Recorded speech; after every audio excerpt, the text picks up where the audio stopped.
All right, we're here with part 3 of our interview with Cedric. We've gotten barely to the mid game here because 1905 is like turning 50.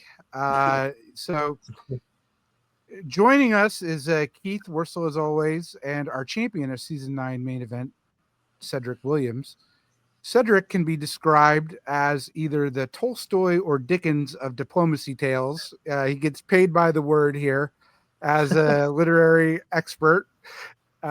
Much like Dickens, I think he thinks that he'll get more of those huge DBN royalties the more episodes he has. But alas, there's a savings clause to where he'll get nothing. I'd encourage him to be more like Hemingway, so we can get this done in 3 episodes, a little shorter. But we're enjoying it despite our teasing of Cedric.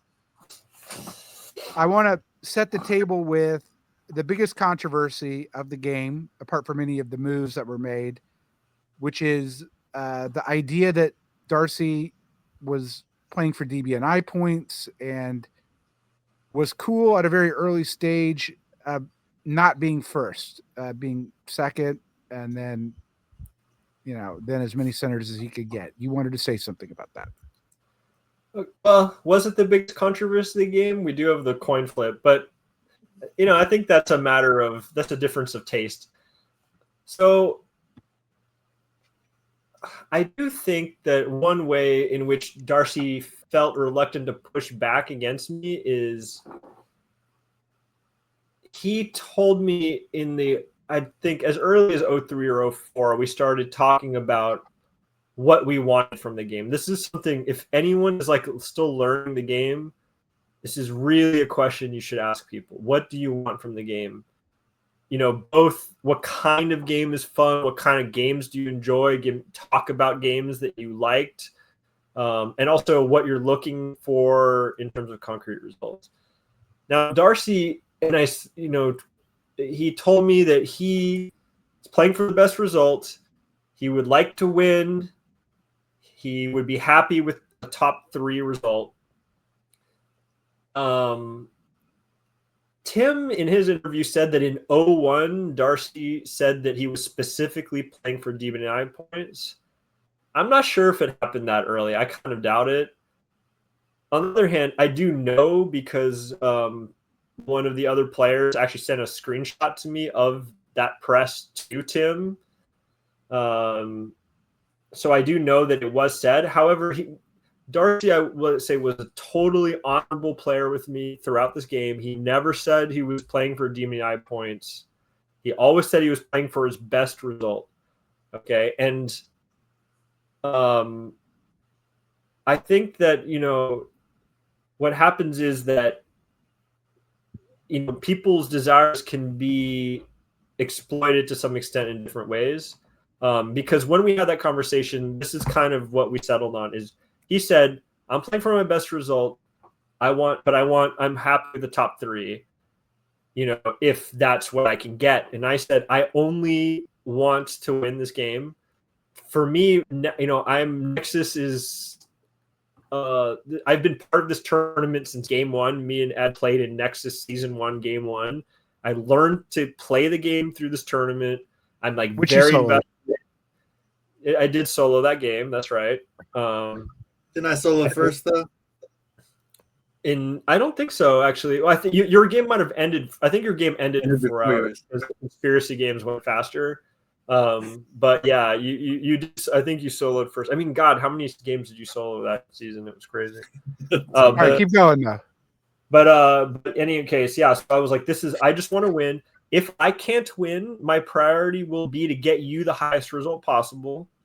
And he said, well, and that's kind of what we settled on to some extent. It was very brief in pure Darcy fashion. I don't even know if he gave me a thumbs up. That's usually his yes. Thumbs up means yes. Silence means no. So there was that. I think that the reason why he was more explicit about playing for DBNI points with Tim was because Tim, the thing about Tim is that in some ways he's such a good player, and I also think he's really finding himself in terms of what he does want in a game and what he is playing for, because what Tim says he's playing for changes a lot from moment to moment.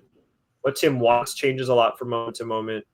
And Tim, in the Discord and in his final interview with you, Ed, in the Olympus channel, said, I played for my DB9 position. I wanted Josh England in that game to be eliminated so that I would get a higher DB9 score.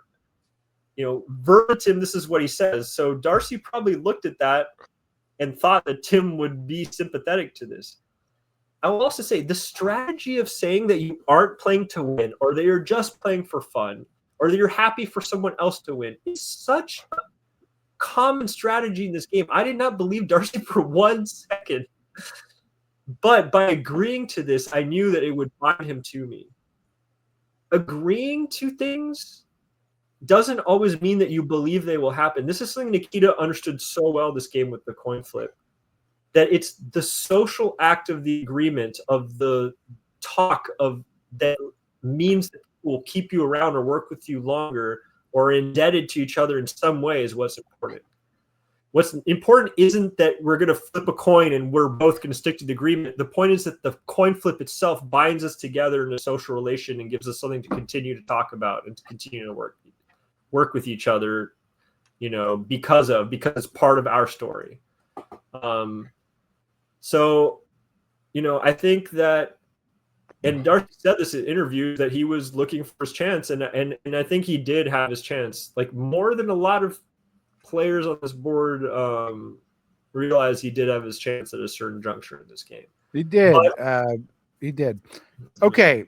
But you don't cover Norway in spring 1905, which I think is the real story. And then you help Darcy into Marseille. So talk about first not covering Norway. Is that because you just really believed in this DMZ of Norway? Yeah, I 100. Tim and I were, though, again, I was increasingly apprehensive about having no idea what Tim was doing in the South. Again, he's working, now he's flipped back to Italy. I had no idea this was going to happen. At this point, I had given up doing diplomacy in the South almost, because it's just, every turn something new was going to happen. Serbia was almost a reenactment of, what the Balkans have been like through, 20th century history, because Serbia changed hands like to every surrounding power. Again, I got worried about the the wintergreen a little bit here.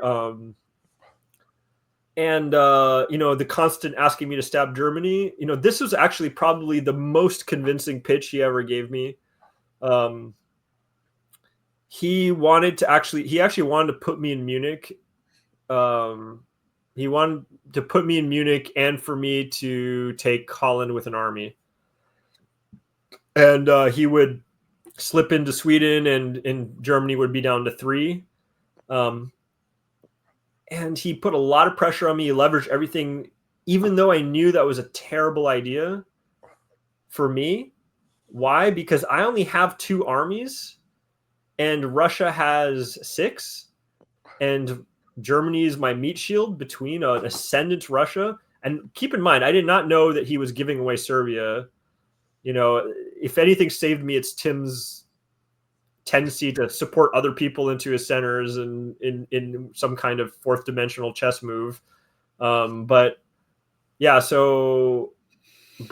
was working very well with him. I knew he was tapping Sweden. He was, when Tim has you in a position of leverage, he's like, especially, I think that, letting him into Skagerrak really proved to be such a great thing for me, because not only was he defending Norway basically for me because he didn't want anyone there to threaten SDP, but also I think that him knowing that he had a forward fleet on me gave him the confidence that he could control me or even push against me if he ever got me to stab Germany. And it gave him enough feelings of control and leverage, to keep working with me in some ways. The bounce in Denmark, again, I wanted that to happen because I knew I could get the militia support if there was another bounce. I knew that with his use of malicious supports and also his joke moves. And as an aside, I will say I'm actually really against joke moves because I have no sense of humor. No, that was a joke. Not sure. Yeah, that was hilarious, right? No, I'm against joke moves. I'm against joke moves because I think that if you have a move, a unit that's holding, which is inefficient, I've actually found that if you hold a unit long enough, people almost forget about it or they get used to it there. And it's just like you don't want to call attention to yourself. Like don't attention seek with your unit that's holding. Usually your unit holding is trying to lurk there for some reason, right? So that's an aside. But I do think the joke moves also made it seem like a malicious support would be plausible. So I already was kind of thinking towards that, even while I'm like having to promise Tim that maybe I will stab. I'm really thinking about, taking Holland, etc. The other thing which is fortuitous for you is that you're putting the army from Berlin finally makes it to Marseille in 1905. So instead of getting Sweden in 1902, he got Marseille in 1905. Germany does. But it's a spring move, and Rob has a choice between Paris or Marseille. And as we look in the fall, and I know we're going to talk about the other move in a second, Denmark, but I really want to talk about it's really got to help you when your ally is going down like this and getting kicked out of Marseille. Did you work Rob to do that, or did Rob just say that's what I'm doing? No, actually, so this was I knew, again, this is me intuiting and knowing that France and Russia are going to be talking together. Tim eventually picked up on this, but I was also constantly bluffing Tim. I know that you're working with France. I know what you guys are saying, et cetera, et cetera. I kind of like at some point did manage to make him think that, that everything that he said to France or Germany was coming back to me. So there was that, but so I actually basically, this is what I basically told.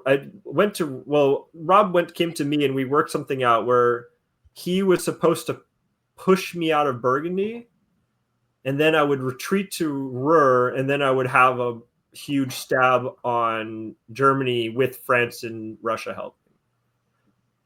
I never had any intention to do that. I was always trying to just distract from, what I was doing in the north. So that explains Rob's suboptimal moves. Rob, though, didn't actually do that. He tried to slip into Brest, hoping that I would support into MAO, or thinking I might support into MAO, which is why I told him I knew you would stab me, and he got super upset because he said that was like gaslighting him, or I don't know. That or cut Gascony, right? He could have thought either one theoretically. Yeah, he could if he hadn't. It's a double betrayal in the sense that, or triple betrayal, as I had a plan with him that I was going to betray for my benefit, but then he betrayed the plan that I was going to betray, and then it ended up worse for him.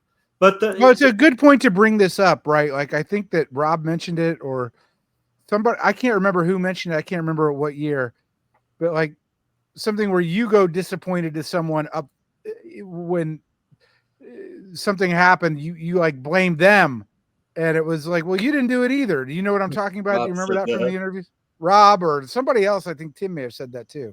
This aggressive technique of accusations and inquisitions against people where you did not have clean hands. I mean, in his defense, I did try to guilt him for not adhering to a plan that I was never going to adhere to either. So I understand his frustration, and I was trying to kind of I was trying to get another one over on him after that. So I think that was, but I will say, yeah, the angry reactions again, like they don't. It's just not, to me, I don't think it's an effective strategy against these particular players and in this situation. All right. Meanwhile, to go back to an old reference from Cedric's days as a commentator before he became a champion, he pulled out his Finnish Puukko knife and he got Denmark here. He keeps talking about wanting to take advantage of malicious support, but you knew it wasn't malicious, right? You knew that you were going to get. No, of course. I set this up for, a year and a half in advance, knowing that I could get this militia support. But I will say this: when this when this went through, or when it was leading up to this, I felt pretty bad and unsure that this was the right move.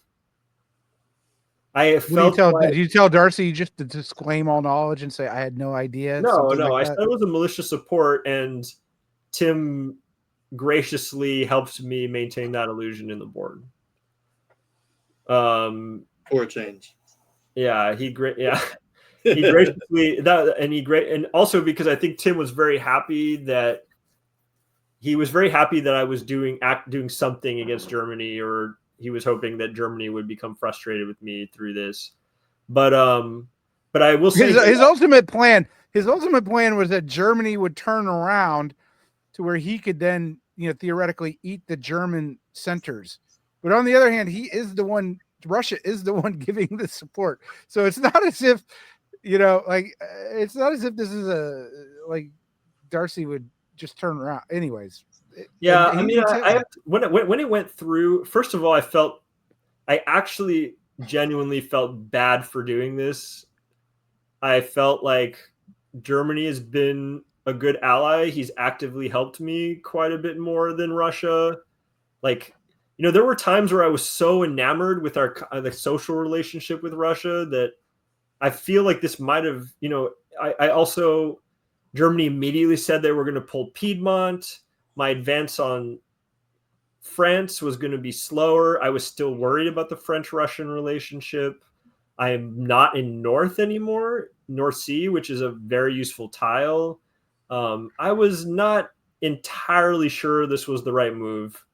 I found myself almost hoping that he would decide not to, because I gave him, it wasn't, I kind of said, you can support me in or not. I'm happy with either. I was kind of hoping he wouldn't. And then on top of that, I'm extra worried because once again, he stabs Italy for the third time. Third time he stabs Italy. Yeah, he stabs Italy for the third time. Again, I'm perfect informational relationship. You've stabbed Italy unexpectedly 3 times. Actually, and not only that, but I was very worried about the wintergreen, and he also, I will say this is actually a brilliant move by Tim. I think that the move to Bohemia was a complete bluff to get Italy out of position. It was a feint. I think that was a very skilled feint to get himself back into Serbia and to get the position on Trieste. I actually leaned on him really hard. I actually lobbied him very hard to stab Italy. I was like, can you please stop supporting other people into your centers? Like, what's wrong with you? Maybe you should actually tell me what's going on in the South and I'll help you. But it turned out a brilliant feint. I think this was the plan all along. And again, once again, for all Tim saying, I'm about to die, I'm losing, he's doing quite well for himself in the South here. Meanwhile, you've got to control Darcy now. Is Darcy cool with it?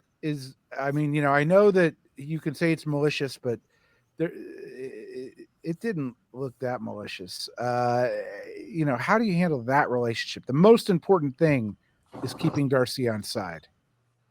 Right. I think you're underestimating how believable this was, because first of all, we bounced twice in a row, and you all know that against good players you should never do that, right? Like that, it's very common. You get lazy, you bounce twice, you get the malicious support. Secondly, Tim had done malicious supports in the past that didn't work. He had also done joke moves multiple times in the past. He also has a personality in which he will do the more complicated, cooler move rather than the boring, optimal one that actually doesn't take 50 layers of scheming, right?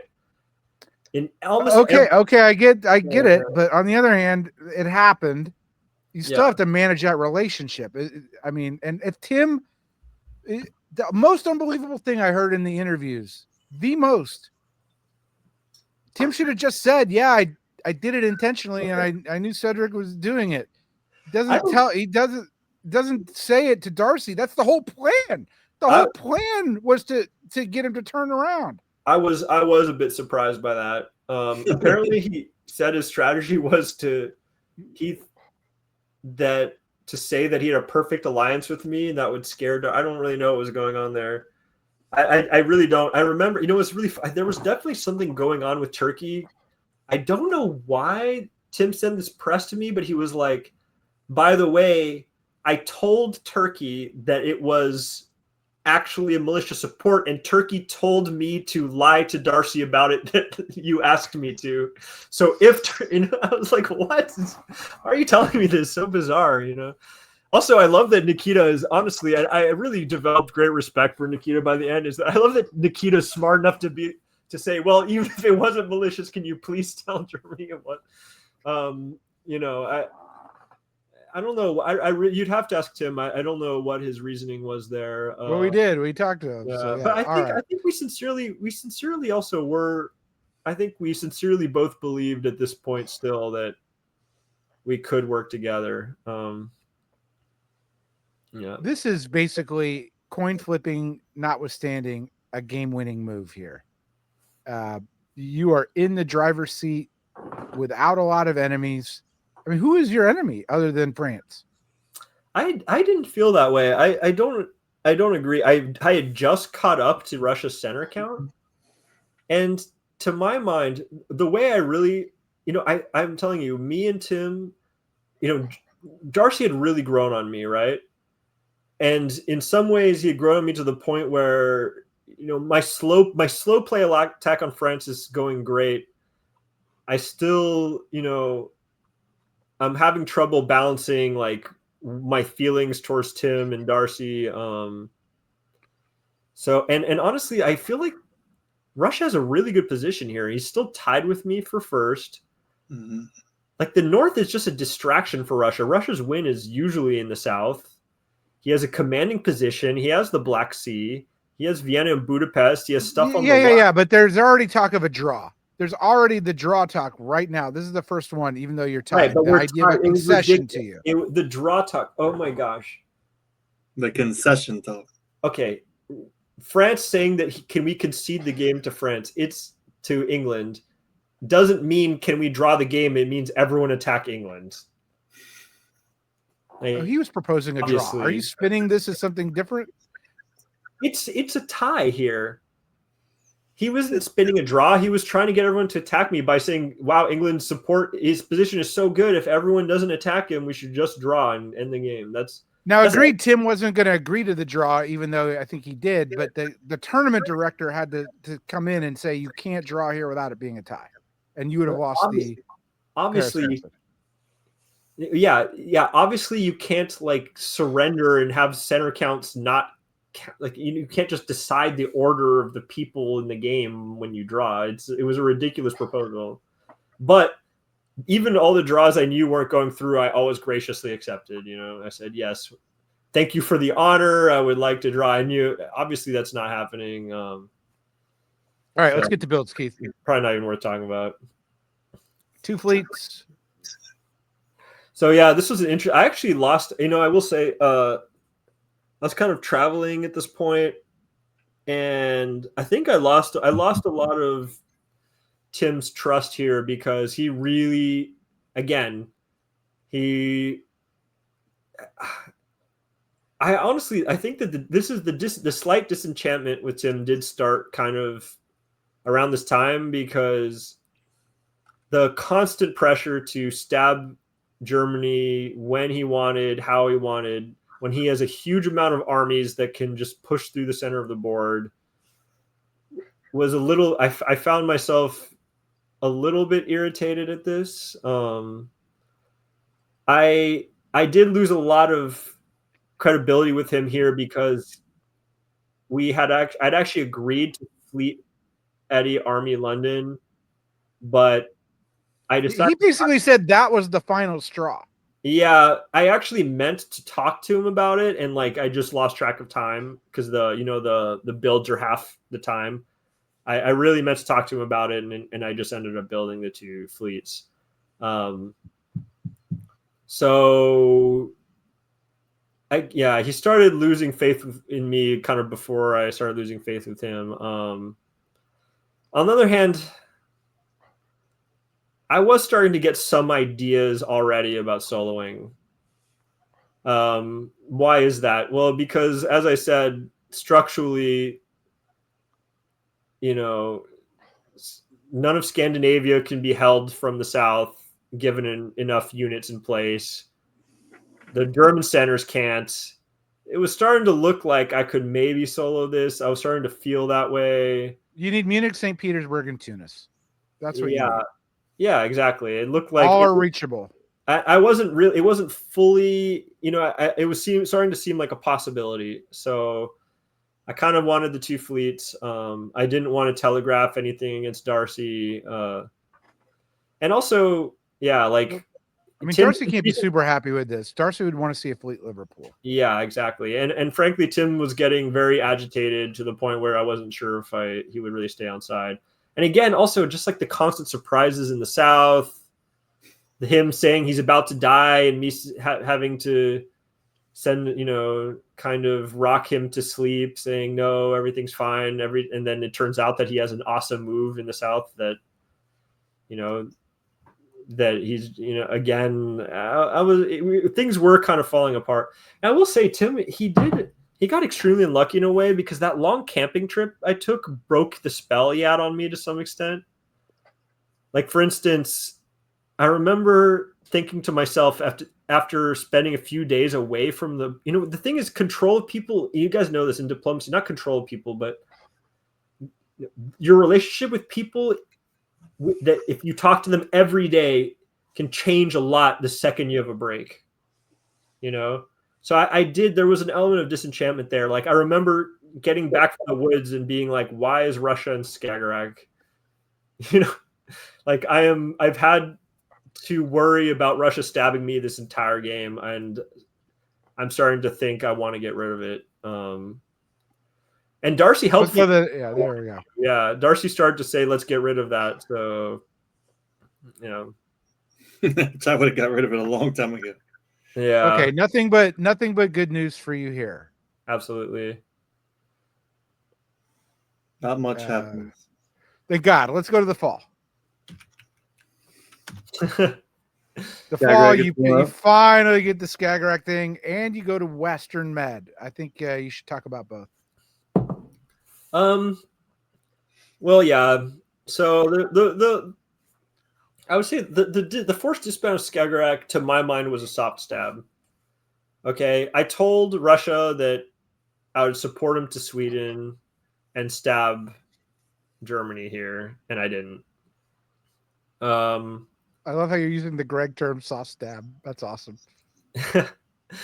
Yeah, I do admire, Greg. I feel like it's just you never see him support into a center. It's just, it's amazing how he just glides around the board. But yeah, it is. But to my mind, it was a soft. I actually thought I really, I believed in my relationship with Tim longer than I actually should have in some ways. Like I actually thought that our relationship was still recoverable here. To my mind, the biggest thing is I felt bad was that I'd cover Norway and I'd broke our Norway STP DMZ. But I still had this idea that I could stab Germany when it was good for me. I was not going to tell him about it because I knew he would probably leak to Germany or try to counteract with me. But my plan was to give him this great kind of surprise, like, here, look, I've done what you've always wanted, and that he would have a stab on Turkey, and then we could race to the end, right? But I think I should have known that.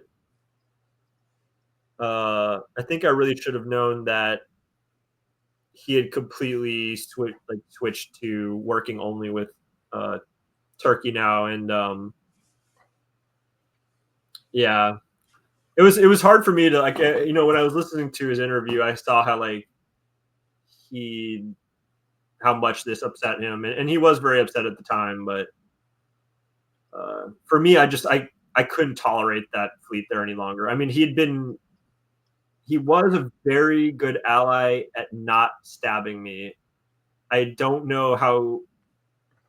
I'll say this about Tim. He's a great crossboard ally. I don't know how great of an ally he is for if you're next to him. I think Nikita liked him. All right, let's go to the winner. Absolutely, yeah. The only thing is Turkey gets a build and a rebuild from still not messing with St. Petersburg, still holding out hope, I guess, that you will attack Germany. Doesn't want to anger you. Not a horrible move here by Tim, I think. So it was kind of interesting. This was actually a funny moment where Tim now says, okay, I'm going to play for second.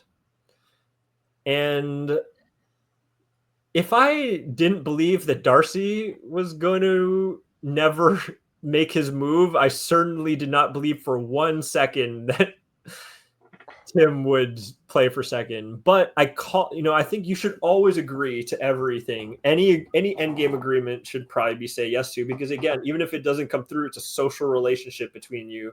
And even if it doesn't go through, it gives you the opportunity to renegotiate. So I really wanted him to build Sevastopol. I really wanted him to build Sevastopol, and Moscow was a compromise, because to my mind, if you're going to play for second, you must build Sevastopol and limit, just like help kind of balance the situation in the south. Meanwhile, the coin flip happens between Russia and Turkey. That's right. Turkey's agreed at this point to throw. Whether or not that goes through, you don't know anything about it at this point. No one does. Oh, that's not actually true. So here's where, when you said, oh, we'll just be able to glide through the end of the game and there's no drama. There was actually, so this is where I realized I had really misjudged Nikita, because to me, so going into the game, my evaluation of Nikita is that he was a silent player, completely kind of by the book. I shouldn't bother him too much except with some pleasantries. But Nikita comes to me here. He has the Ionian and he says, and he really has, his press is actually great. He has this dramatic flair to it, and he says, and he's only 16. It's really, he's very impressive, especially for his age. And he said, basically said, you've won this game. The only way you could lose is a coin flip that I lost not 10 minutes ago. Oh my God. And he proceeds to basically try to he proceeds to blackmail me basically. And he says, I lost to Russia, this coin flip. I'm going to throw every dot to him unless you give me a chance to win. So you need to, yeah. Actually, no. This happened when I was in Tunis, I suppose. This happened a little bit later, but in any case, yeah. So he basically or we can even go to the fall if you want to hurry it up. But yeah, so yeah, orders. So basically, right, a lot happens here, but he comes to me and he says, "I've lost this coin flip. If you help me take Italian dots and give me a chance to win, then I will not go through with my coin flip with Russia and throw." And I agreed to this for two reasons. First is I did see the path for the throw.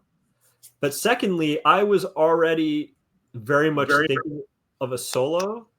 And I realized that, and this was just such hubris on my part, because, we were getting to the point where people were ready to draw. But I saw the solo and I said, well, as you can see, I get a triple build here. So I'm thinking I definitely have a chance with solo. If Turkey takes their shot at a win and Russia collapses everything towards Turkey, then I also have a very good path to a solo, because there's nothing on the line in Germany. There's nothing to protect Germany, right? So that was actually my thinking in many ways behind the stab right here where I take Sweden. And again, Turkey really, this is just Turkey's year, because there's so much more going on here, which is that Another thing that did cause me to stab was you guys mentioned it, but Vienna. Because 3 builds for Germany. Darcy's telling you, according to everybody, that he told you he was going to get 3 builds. he did, and he said that in a voice call, and he let it slip, and you could tell right away from his voice that he knew he made a mistake. He could tell, and I kind of hemmed and hawed. Says, I don't know about giving you Denmark triple build. That's a lot. I kind of really actually tried to give him the chance to go back to his story that he wasn't going to try to play for a win. But when he let that slip, that really solidified. There's no way I'm going to let him get 3 builds. He said he'd build 3 armies. I didn't believe him.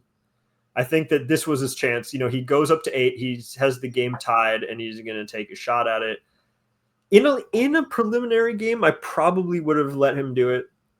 There was no way I was going to risk my top, much less the potential for a solo.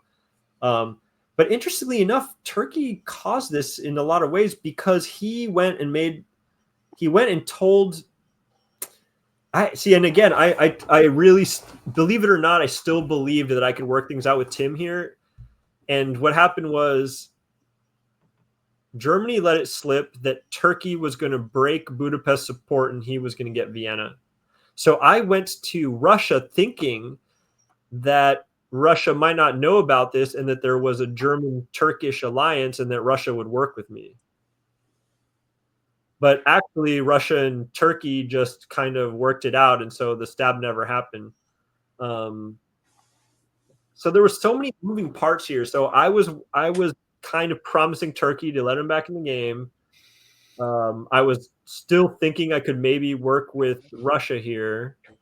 Russia, and in those and there was a really long negotiation with Russia. I remember I was like literally kind of hiding in the bathroom from what I had to do, like texting Russia for like an hour. And Russia agreed here that he was going to move to the Black Sea and make his move to take Turkey out. So I was very happy, and it turned out Russia was lying. And actually, I reacted really badly to that lie because he actually did something to me, the same thing that way Kitsune Vivian was stabbed me in season 3, which is when you talk to someone through adjudication. You talk to them through adjudication. I call it holding the hand while you inject the poison. There's something. Yeah, I've done that before. There's something about that technique that's both incredibly effective, but you need to watch out because it really so bitter hurts and it really, really undermines your. But on the other hand, so this is where I like to do it when it's the death blow. It has to be. When you just so cripple somebody that it doesn't matter how mad they are. Yeah. So there was that. And so there was actually a lot more going on in this game than a lot of observers thought. So after this move gets through is where I have the infamous. Hold on, before you do that. My mistake. Why Tunis? Why Tunis and not break Rob in Spain? So I was very amused because some people thought I had an agreement with Turkey to bounce in Tunis. That's not true. I think Rob said that, but Rob didn't know what was going on at this point. That was never true. It was purely because it seemed like a very likely thing for Turkey to do. He would want to either get it or keep it out of my hand. So we sincerely thought that Turkey would go to Tunis. And I had my eyes on the solo. I was definitely thinking to solo. I wanted to get Tunis early. I knew I could backfill the other centers while, just getting the most forward position I could. And I will say, at the I don't know if Philip got intelligence on what people were going to do, but at the very last second for adjudication, he tried to get me not to go there. And I would have maybe been sympathetic to that, but I just I don't trust someone coming at the last minute to change turns. I didn't have time to really think about it. So I, decided not to. Yeah. Okay. And then go back to the point you were going to make. I think that actually you can move to the winner, but Nikita commented, I think it was around this point that I think the word he used was trolled him about tactics around this time. Oh yeah. No, it wasn't. It was actually well before this, but it wasn't really a trolling. I misjudged him. I was trying to find an in with Nikita as he became more important to the board, and some people like Powell is like this. Some people you almost bond over jocular kind of posturing around moves and humorous smack talk, humorous trash talk. But it seems like it backfired. And I will say there's a few points in this game, where my weakness for trash talk got me into some suboptimal results. There's actually one in particular at the end, which cost me the potential solo. So yeah, I did that. That's true. I will say I was just kind of a little, the thing about these final boards, they're so psychological that I was a little bored tactically. So I was just kind of, I don't know, trying to entertain myself. Okay, so I think that Keith and I saw this pretty quickly, and you made a private comment to us that you didn't see it. This anchor of fleet with the idea of ultimately convoying and part of the throw. The throw becomes a real problem for you right now as we move into spring 1908. So, okay, so that's very interesting. Yeah, you guys were much quicker on the uptake here because so when Nikita came to me and said, give me a chance, I said, okay, well, build a fleet Ankara. And to my mind, a fleet Ankara would be anti-Russian and Russia would be pissed off about it. I didn't realize that an army that would actually be able to march into Russia would probably be the more of a stab, though he still wouldn't be able to defend Black Sea. I didn't really think through the logistics of the throw. And it cost me in a few other ways too, because also when I was thinking of my solo, I was calculating that even if Russia threw, he would have to pull back enough armies to take the centers he needed that I would be able to break through Germany and get my solo. But with the convoy, he actually didn't have to devote as many units to get those in time. So I miscalculated in a lot of ways here. Actually, Rob has sort of janissaried for you now. I think this is, as we move to fall 1908, this is, in my mind, and correct me if I'm wrong, I think it's a mistake taking Portugal as opposed to going to Western Med if you're really on a solo hunt here. No, you're definitely wrong because otherwise, so you're actually wrong in that. And to Rob's credit, he said in his interview that he realized when I did this that the solo was what I was going for. So a few things are going on here. First of all, the reason I take Portugal was because otherwise I have to build a fleet, bring it and spend 2 moves bringing it down to backfill Portugal later on. Whereas if I take it now, I can get my build now. I can get enough units to force the north. Now, Tim made me look foolish by never really defending the north, but I needed enough to break it to get the dot I wanted. So yeah, actually it was just the fact that I wouldn't be able to backfill Portugal later, except with a unit whose only job it would be to backfill it. It wouldn't get anywhere else on the board. I need to project everything north, basically. Now, at this point in the game, also, I realized to my horror that because I had turned down a draw because I wanted to solo, and I realized that I had actually risked my win. You were the one who vetoed it. I was vetoing the whole time because I wanted to solo.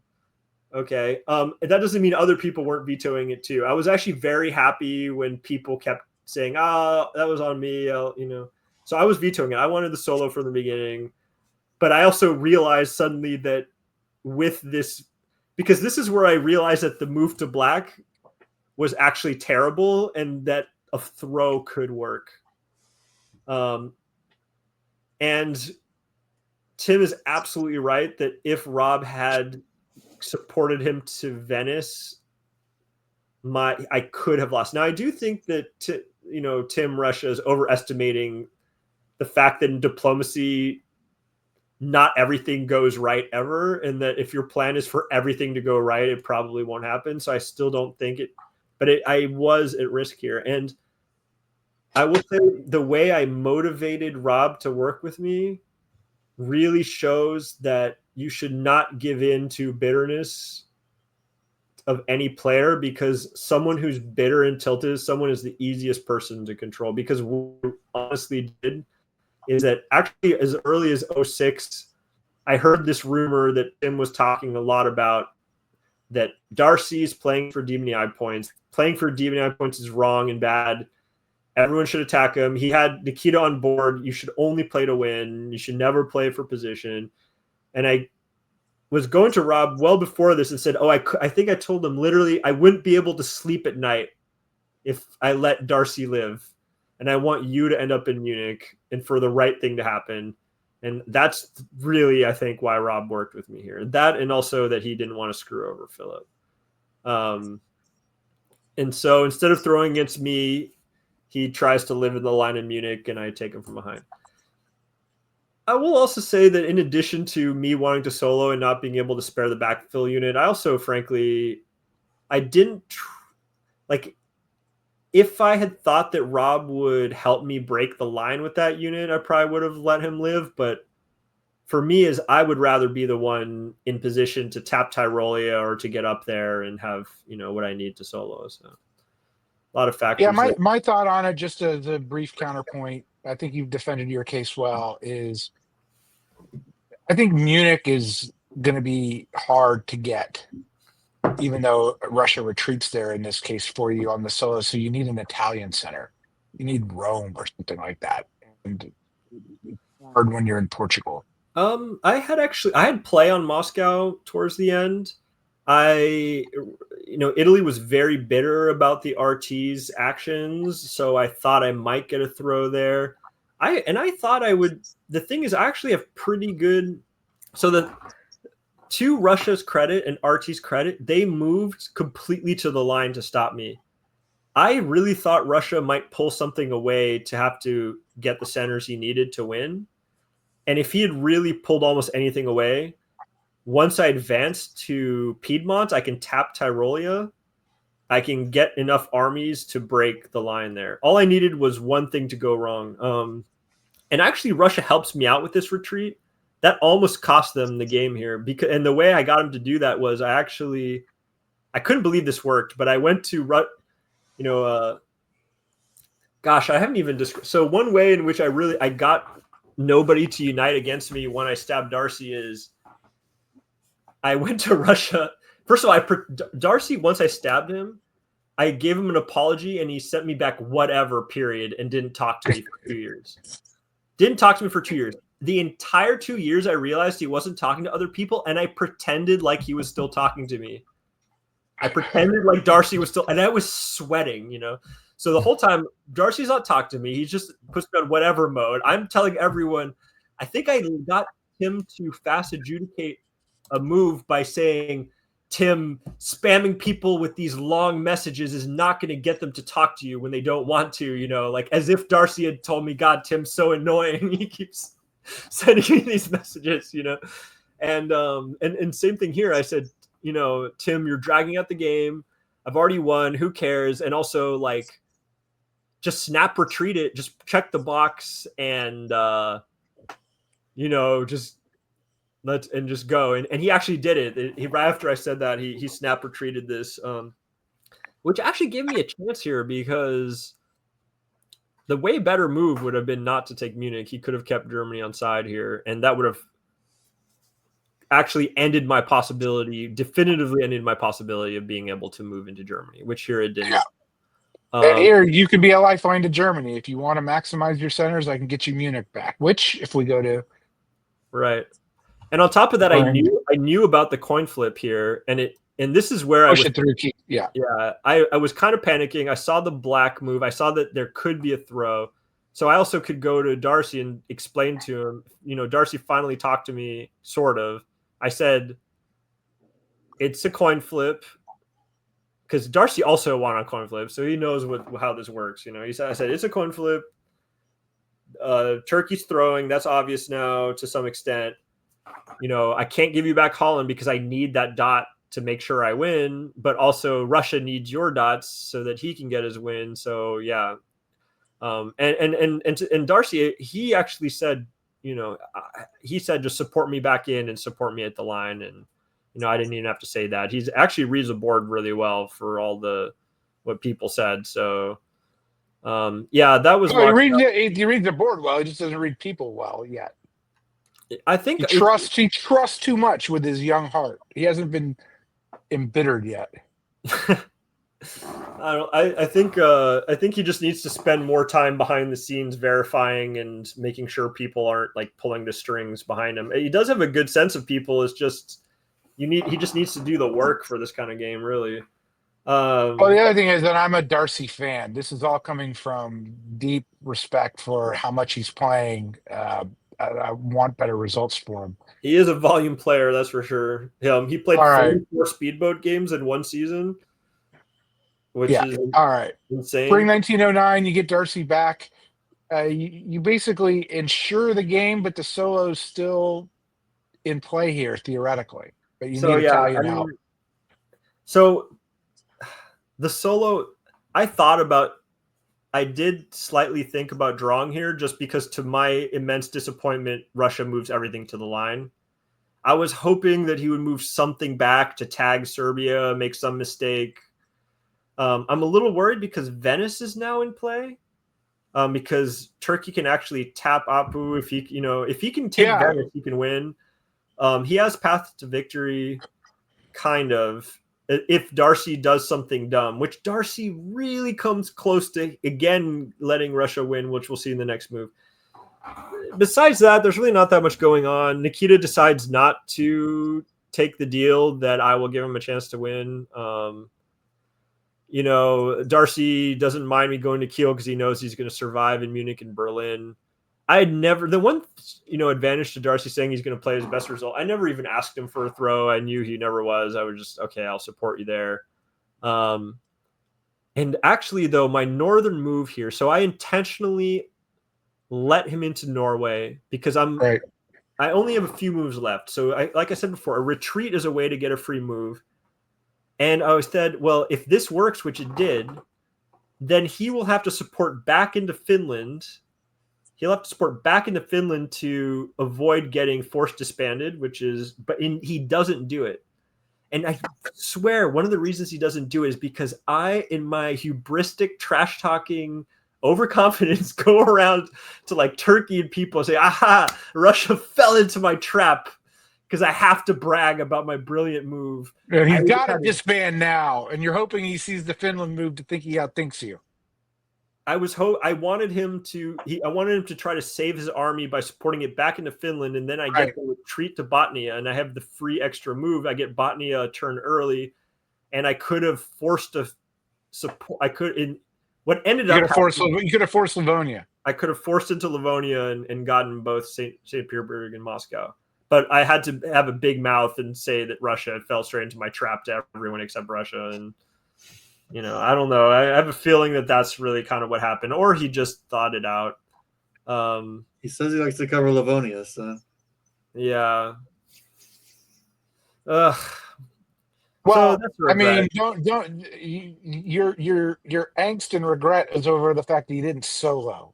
These are problems not one player in 12 main event games has had. True. I mean, I'm the smallest record player. Yeah, I will say, like, I did feel once I saw it, I really wanted it, but in the end, I was very happy with the result. So at this point, again, you tried to get Rome. You did. You asked him for Rome. Yeah. So I asked him for Rome. He said no with support. It was a pretty funny moment where I said, I think Philip covered it pretty well, but I tried my best. And he said literally, I asked, it was the fastest response he'd ever given me in the game. He said, "No, I have a moral duty to stop the solo." I even started a public poll about it. I tried everything. I said, "Sleep on it." He says, "I do not need to sleep on it. I'm not throwing to you." And so then I tried a kind of counterpunch here. It was my last gasp where I was hoping he would. I said, okay, I'm not going to stab you, but I purposely said it suspiciously and was hoping he would try to cover Rome with Naples, and then that would actually force him and Turkey to cooperate, which I wasn't sure if they would be able to do, and maybe I could get my last center.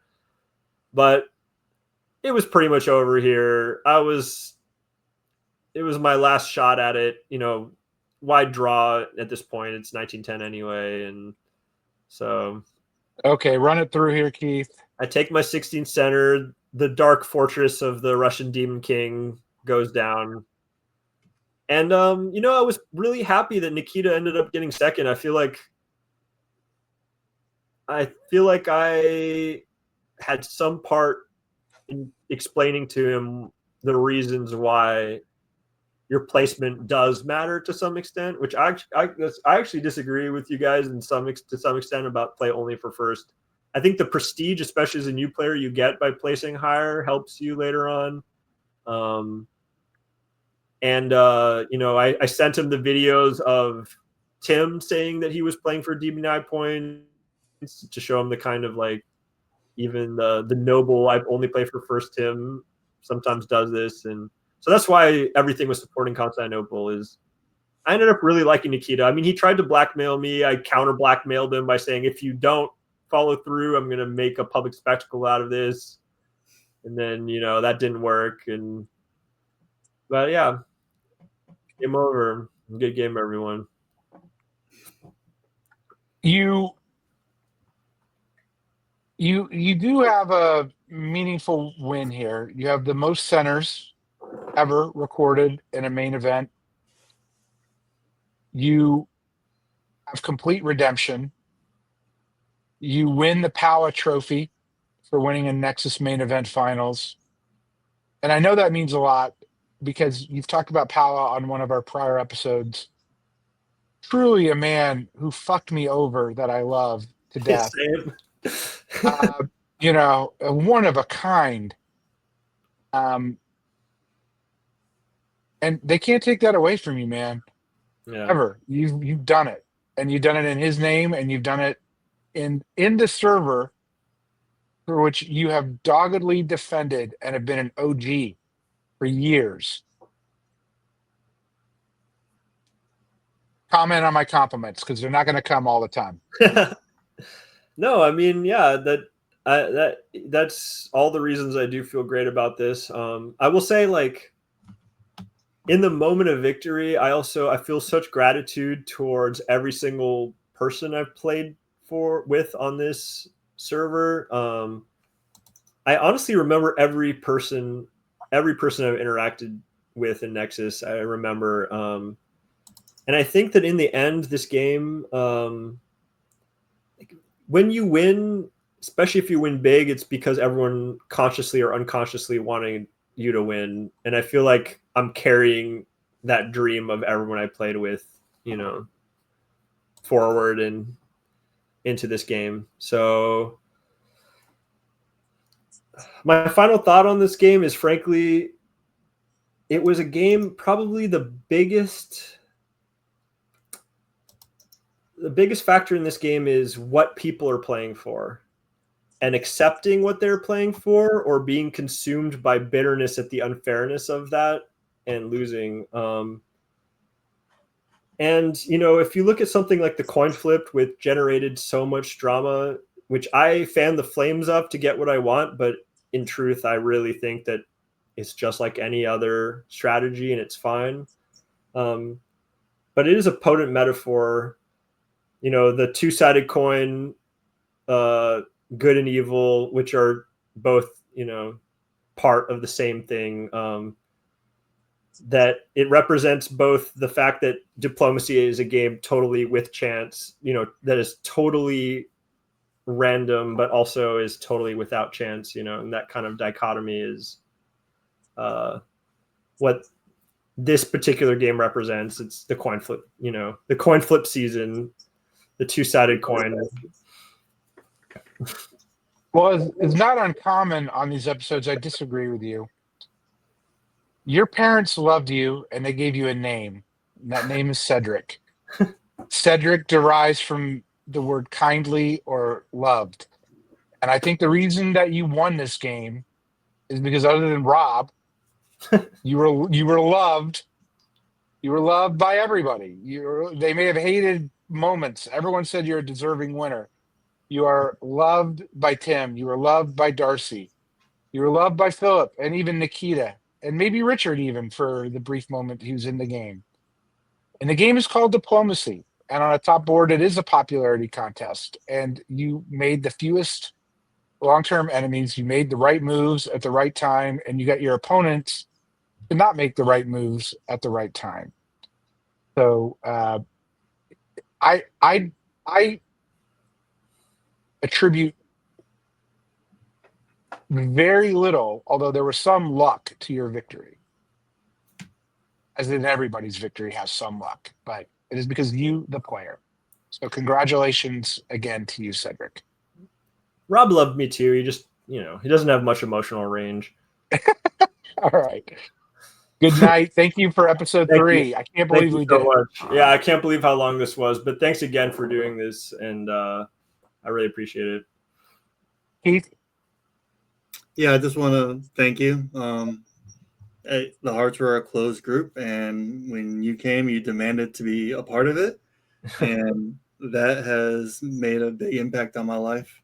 Yeah. And in addition to that, you introduced me to Ed. I wouldn't be on this podcast without you. So you've been a catalyst in many parts. Yeah. Shout out to the Hearts for sure. That community has been big for me. And that's your rule that you use this year. Dealing with the silent treatment. This is really this is sort of Keith on these podcasts. Quiet people are a hindrance when developing a social game. They cause a drain on communication due to uncertainty. In these instances, it can be very beneficial to make up things that a quiet person said to benefit your game. It is unlikely that they will confront you if they rarely talk. Something I've never learned, by the way. Having another person in on it allows you to isolate the quiet person as you both encircle them.